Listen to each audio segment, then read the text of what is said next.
Hello, I'm Tim Shoebridge for Cherry Audio, and welcome to this video, which is the third part in my little mini-series about the fantastic Elka-X, which is Cherry Audio's faithful recreation of the Elka Synthex, an amazing and incredibly rare these days programmable polyphonic analog synthesizer from the very early 1980s. Now, in my first video I covered just the basics of Elka-X, which is the oscillators, the filters, envelopes and LFOs, and in the second video I looked at what I think is the most powerful feature of the original Synthex, which is its bitimbral nature. It has two completely separate synth engines inside it, which you can layer on top of each other or split across the keyboard. Now we're going to build on that bitimbral nature in this video by looking at basically what's left inside the Elka-X to talk about, which is the arpeggiator and the step sequencer. Now, we tend to take step sequencers for granted these days in our keyboards and our synthesizers, but back in the early 1980s it was a bit of a rarity, and I have to say that the step sequencer that was inside the Synthex was incredibly powerful for its day. So we'll take a look at that in a minute, but first let's start off with the arpeggiator.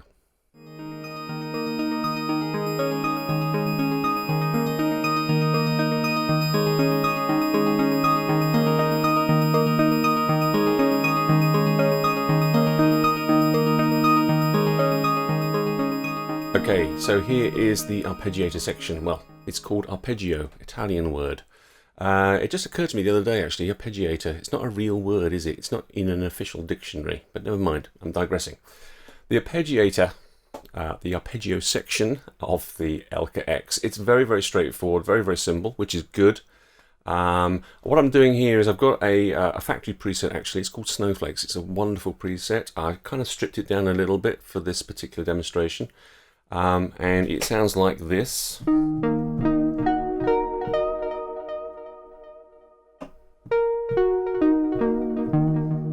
It's got a little bit of delay going on there, echo. And I've got the arpeggiator synchronized the same as the echo so that it sounds musical. But it's off at the moment. Let's turn it on, and this is what it sounds like.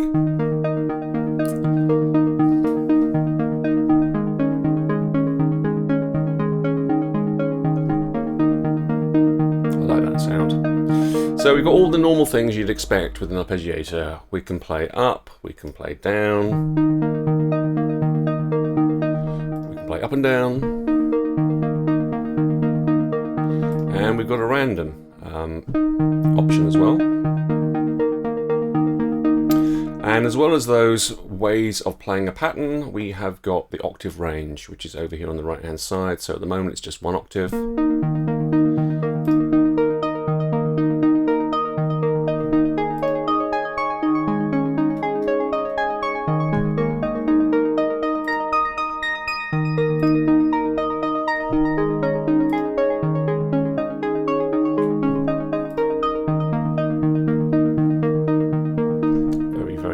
I like it. And that is basically it. Now, what's so wonderful about the arpeggiator is that it is on a per synth engine basis. So if you've got two layers going on, you can have two completely separate arpeggios going on at the same time, and you can come up with some really wonderful and fairly complex effects that way.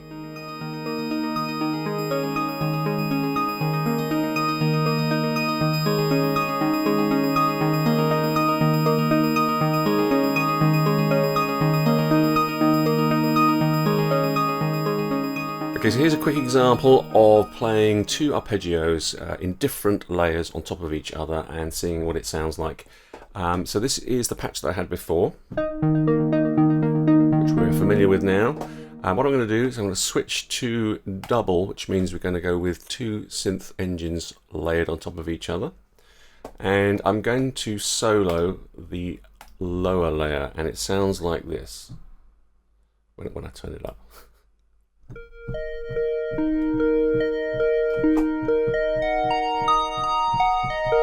Okay, so if I turn on the arpeggio for this layer, we get this. So you'll see here I've got it synchronized so that it's going to be exactly in time with the other layer.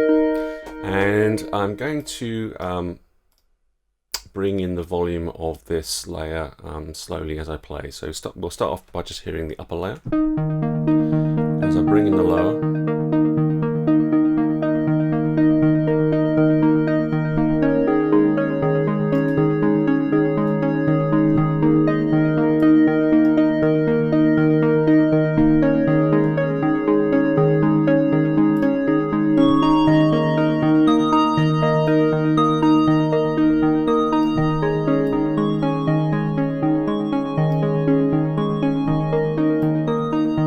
It's just so easy to get wonderful results. I'm just playing 2 chords.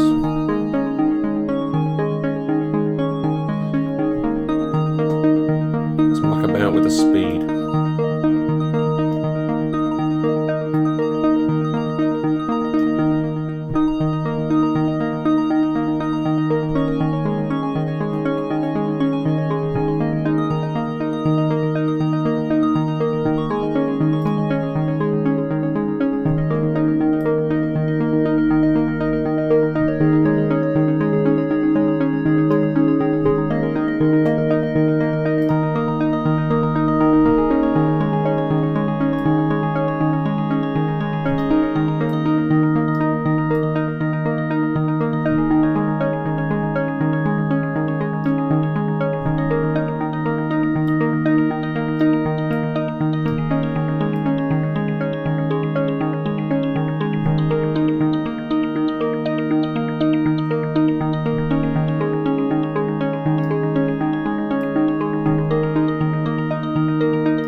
Anyway, you get the idea. It's easy to get lost with that. It's really lovely. I really like that whole approach. One thing I didn't mention here is there's a little hold button. So when you're holding down notes, you can add and add and add to the arpeggio rather than replacing it when you change the notes. And that's a basic feature on most arpeggiators these days. So that's the arpeggio. Now let's take a look at the step sequencer.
So what we've got going on here is a layered patch.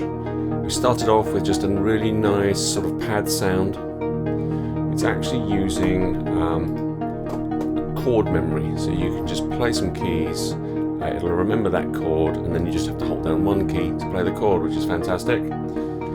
So we've got that going on, chord playing a pad on the lower layer, and then on the upper layer we've got a sequence playing. So I'm still just holding down one key, and as I change keys on the keyboard here, I'm transposing that sequence.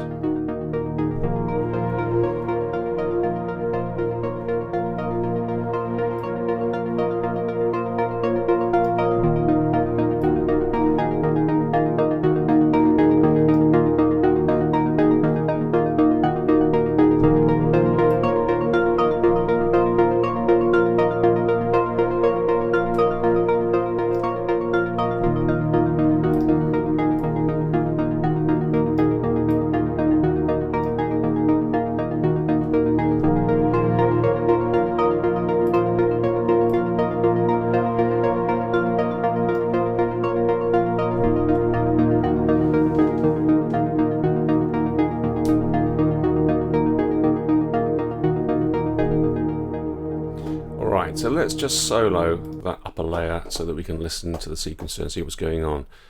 here we've actually got 4 buttons numbered 1 to 4 because the sequencer is actually a 4-lane sequencer. You've got 4 sequences that you can have going at the same time. So you can create chords, up to 4-note chords here if you want to.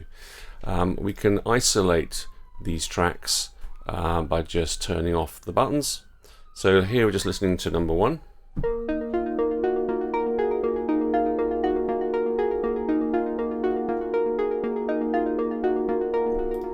And this is what number 2 sounds like. Very simple. Add them together.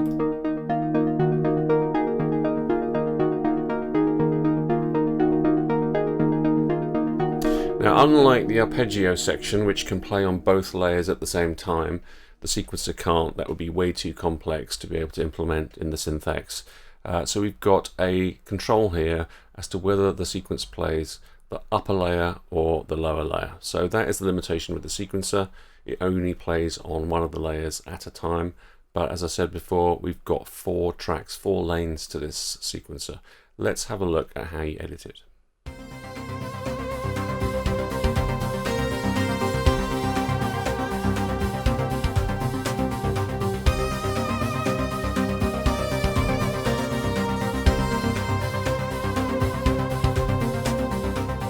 Okay, so let's have a go at creating a sequence from scratch. I've got a very, very simple patch here. It sounds like this.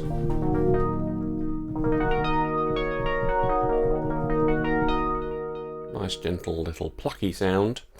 I'm going to create 2 separate sequences and put them on top of each other to sort of demonstrate how that works. So I'm going to create 2 lanes or 2 tracks in my sequence. So I've got number 1 selected at the moment and there's nothing there. If I play it, it says no notes entered. Very helpful, thank you very much. I've never seen that message before. Okay, so we're going to go and edit the first sequence. It's very, very simple. Just click on that record edit button. And it already, it shows us here we're at step number 1. So we haven't got anything recorded yet. There's no note associated with step number 1. And it's literally just a case of banging in the notes, just holding down notes and playing them on your keyboard. You can play them on your controller keyboard.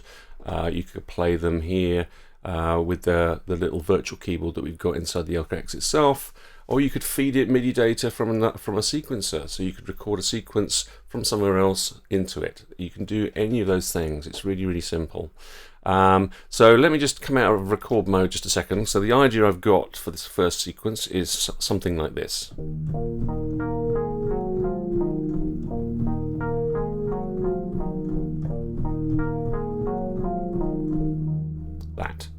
So I'm just going to go into record, make sure I've got sequence track number 1 enabled. You can see it's blinking there, so we're recording that. I'm just going to hold down those notes one at a time.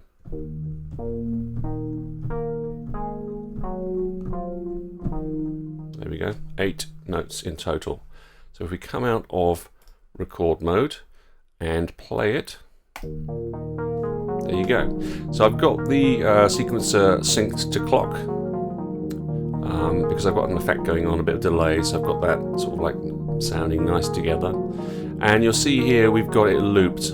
So once the sequence ends, it goes back to the beginning and plays again as you'd expect. Now if I hold any notes down on my keyboard now, it doesn't affect it at all. There's no transpose going on. Let me just show you by tapping here. No transpose going on. That's because we've got a button here called transpose and it's currently set to off. And this is really handy when you're creating a double layered patch, so that you could be playing a lead or some pad sounds or whatever it is with one layer and it'll completely be independent and not affect the sequence you've got going on. That's a really cool feature, to be able to turn this on and off. If I turn it on, you'll see I'm starting to transpose. So we'll leave it off for the time being. So that's the first little sequence we've got going on there. And my idea about adding another one to it is, well, I can play it to you by turning this patch into a dual layer patch. And if I switch to the lower layer and make it sound vaguely nice.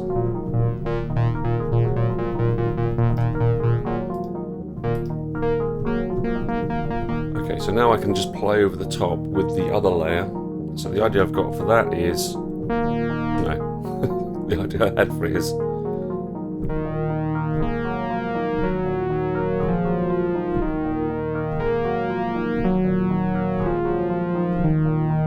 just that. So turn it back to just single layer again, so we can just play around with the sequence that we've got going on here. Let's turn it off. So we're going to add a second track, so we're going to enable it so that we can hear it. When we go into the record mode here, it's remembered that we were editing and recording track number 1, so you've got to be careful to move to the new track that you want to record over, and as you can see, it's empty. So the timing of the notes for this second track are longer than they were for the first one. So I'm going to hold down a note to record, and then I'm going to add some rests in. So I'm going to add in 3 rests. 1, 2, 3. And then the next note. 1, 2, 3. 1, 2, 3. 1, 2, 3. So you'll see here that we've now got a 16-step sequence in track number 2, whereas we've got just an 8-step sequence in track number 1. And that's the wonderful thing about this little step sequencer, is you can create different lengths for your tracks and create some really wonderful polyrhythmic stuff if you want to. So now we've got these 2 tracks recorded. Let's play them and hear what that sounds like.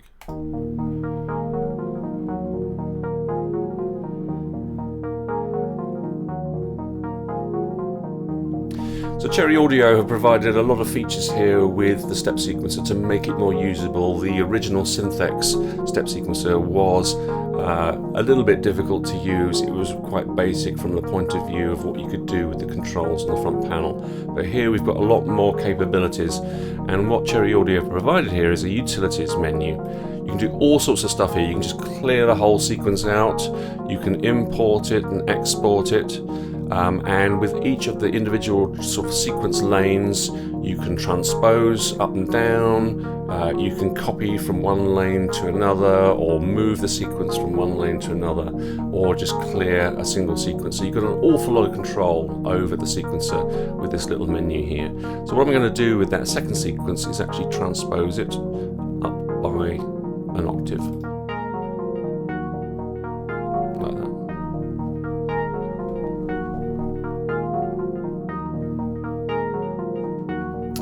So you've got a gate control here, as you'd expect with a sequencer.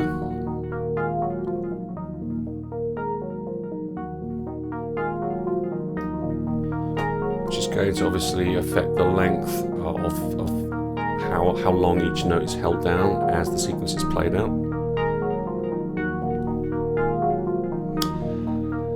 And we've got some other controls down here in terms of editing our steps. We can move to a certain step and insert one at that current position. So we've got an insert step button. We can delete a specific step.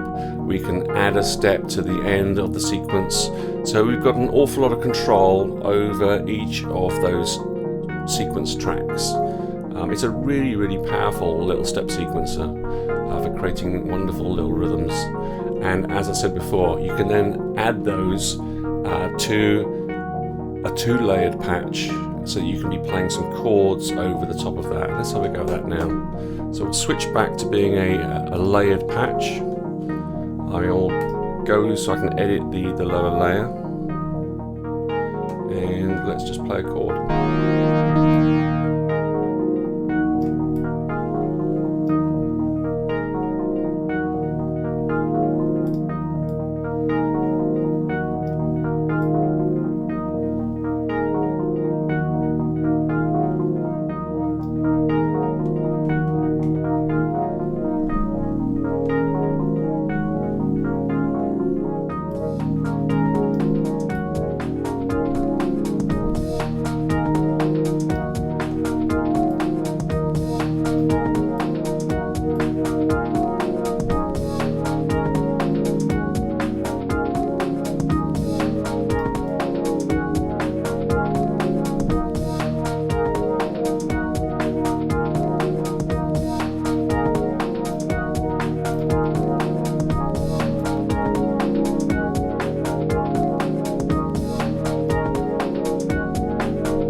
Very simple, but quite effective. I really, really like this.